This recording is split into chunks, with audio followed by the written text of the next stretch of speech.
आज मैं कहना चाहता हूं कि जब जब उन विचारधारा के लोगों को मौका मिला है देश भारत में, तो पुष्यमित्र शुंग के तौर पर आए और उन्होंने बौद्ध भिक्षुओं के सर काटे। पहली बार जब वो शासक बने, दूसरी बार जब वो शासक बने तो उन्होंने स्तन कर वसूला। स्तन कर जानते हो कि नहीं? उन्होंने स्तन कर वसूला। कहा महिलाएं खुले स्तन रखें, अगर वो ढकना चाहती हैं तो उन्हें कर देना पड़ेगा। याद रखना, वो भी वही लोग थे, सरबड़कोर के लोग। और तीसरी बार जब उन्हें शासक बनने का मौका मिला पेशवा के तौर पर, तो उन्होंने आगे हाड़ी बंधवाई और पीछे झाड़ू बंधवाया। याद है कि नहीं है? अब चौथी बार उनको फिर मौका मिल गया है। अब पता नहीं क्या क्या करेंगे तुम्हारा वो। और इसलिए मौका नहीं मिल गया है कि उनके पास कोई विशेष ताकत है, गुण है। ये हमारी कायरता की बदौलत, ये हमारे बटे होने की बदौलत, ये हमारे ज्ञानवान होने की बदौलत मिल गया है। पहले मैं भ्रमण करता था पूरे देश में, तो हमें प्रदेश अध्यक्ष मिल जाते थे, जिला अध्यक्ष मिल जाते थे, महासचिव मिल जाते थे। अब तो हमें गांव में राष्ट्रीय अध्यक्ष मिल जाते हैं, हर गांव में राष्ट्रीय अध्यक्ष। अभी एक गांव था, मैं बता रहा हूं, सुल्तानपुर के राजा महाराजाओं, उन्नाव का गांव था, वहां मुझको एक राष्ट्रीय अध्यक्ष नहीं अंतरराष्ट्रीय अध्यक्ष मिल गए गांव में। मैं 27 देशों की यात्रा करके आया, मैं आज दिन तक अंतरराष्ट्रीय नहीं हो पाया। उस आदमी के पास पासपोर्ट भी नहीं है और वो अंतरराष्ट्रीय अध्यक्ष बना हुआ अपने गांव में टहल रहा है। मैंने कहा ये आजादी तुम्हें कैसे मिली? बोले बाबा साहब का देश है। मैंने कहा ठीक है, अंतरराष्ट्रीय अध्यक्ष हैं आप, भाई आपसे कौन बात करेगा? वह आदमी हमसे सीधे बात ही नहीं कर रहा था। मैंने कहा कि मैं बनते जी हूं, सुमित रतन मेरा नाम। अरे कि बहुत लोग देखे हमने, और उसका नाम था विश्व दलित परिषद। उसका संगठन का नाम था विश्व दलित परिषद। उसका वो अंतरराष्ट्रीय अध्यक्ष था और हमसे कह रहा था कि बहुत लोग मिलते रहते हैं आप जैसे।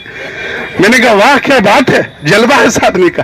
तो ये स्वयं अभिमान में जो चूर लोग जगह जगह गली गली में घूम रहे हैं, ये बाबा साहब के विचारों के, बुद्ध के विचारों के, हमारे महापुरुषों के विचारों के हत्यारे हैं। इन लोगों से कोई लाभ नहीं है। याद रखना, जो पुरखों की विरासत नहीं बचा सकते। सत्य शोधक समाज का नाम सुना आपने?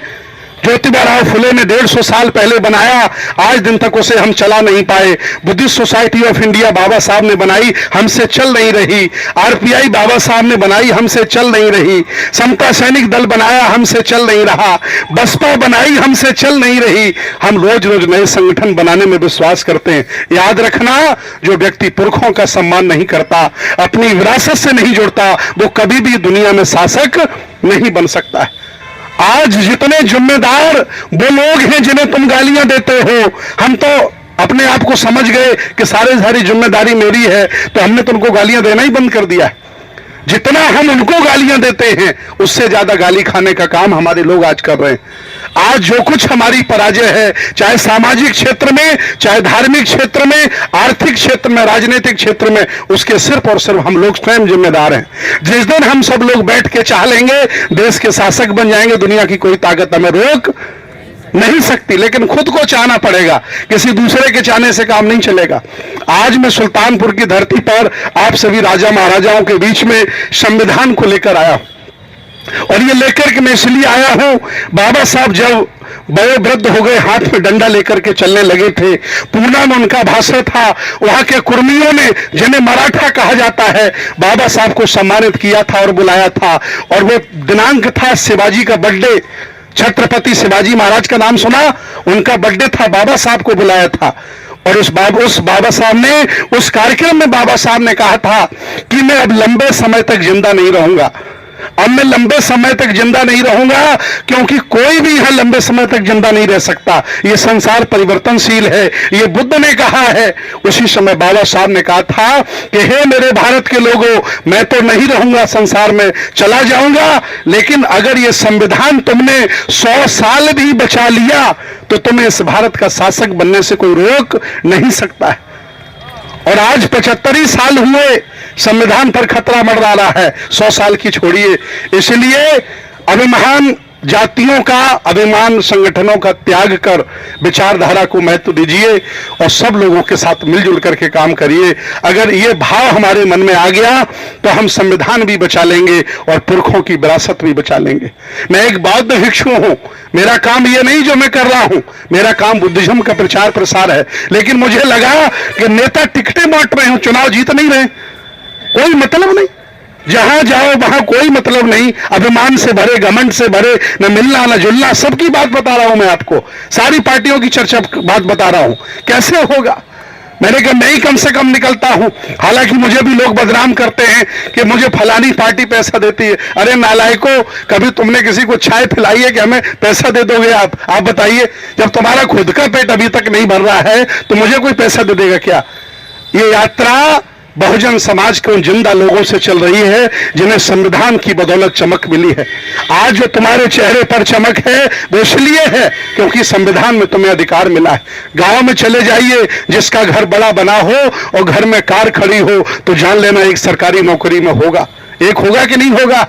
इसलिए अब सरकारी नौकरियां भी बंद कर रहे हैं वो लोग, निजीकरण कर रहे हैं। वो नहीं चाहते हैं कि तुम बराबरी करो, उनके बराबर घर बनाओ, उनके बराबर कपड़े पहनो, उनके बराबर कार खरीदो। वो नहीं चाहते, उन्हें बराबरी पसंद नहीं।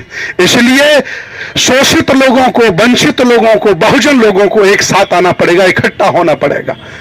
जब तक ऐसा आप नहीं करते तब तक उनसे कोई मुकाबला नहीं कर सकते। और याद रखना, मैं हिंसा का समर्थक नहीं हूं, मैं डायलॉग का समर्थक हूं, मैं क्रांति का समर्थक हूं, मैं जन आंदोलन का समर्थक हूं। बुद्ध ने कहा, एक व्यक्ति ने पूछा बुद्ध से कि आप हिंसा के समर्थक क्यों नहीं हैं? तो बुद्ध ने कहा कि हिंसा तत्कालिक तो बहुत आनंद देती है, लेकिन दूरकालिक उसका परिणाम बहुत बुरा होता है, इसलिए मैं हिंसा का कभी समर्थक नहीं होता हूं। इसलिए बाबा साहब ने भी कभी हिंसा का समर्थक नहीं किया।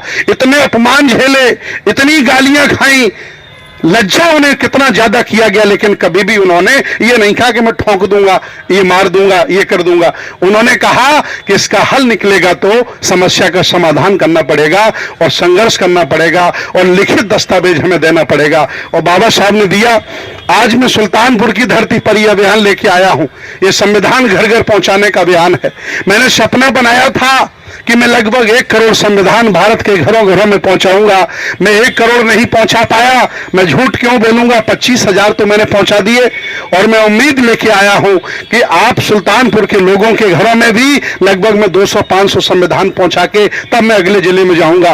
और ये निवेदन करके जाऊंगा कि आप सभी संगठन वाले लोगों, जिंदा जागरूक लोगों, इकट्ठे बैठ करके प्लान करो कि पूरे सुल्तानपुर में कितने गांव हैं और हर गांव में एक एक संविधान पहुंचाने का काम करो। तब तो मेरा सुल्तानपुर आने का मतलब है ना, कोई आने का मतलब मैं चला जाऊंगा, लेकिन ये आंदोलन, ये विचारधारा, ये सोच चलती रहे। और यहाँ के गांव की सूची बना डालो आप बैठ करके। ये कार्यक्रम कोई राजनीतिक नहीं है, ये कार्यक्रम सामाजिक है, विशुद्ध धार्मिक है, मान सम्मान स्वाभिमान की लड़ाई है। आप सब लोग बैठिए और गांव गांव की सूची बनाइए और हर गांव में एक एक संविधान पहुंचाइए। और फ्री में नहीं देना है किसी को, उसका जो भी रेट हो वो रेट से दीजिए गांव गांव में। अगर ऐसा आपने काम कर दिया तो सुल्तानपुर में आप 5,000 संविधान पहुंचा दोगे। ये बहुत बड़ी क्रांति हो जाएगी। हो जाएगी नहीं हो जाएगी बताइए आप?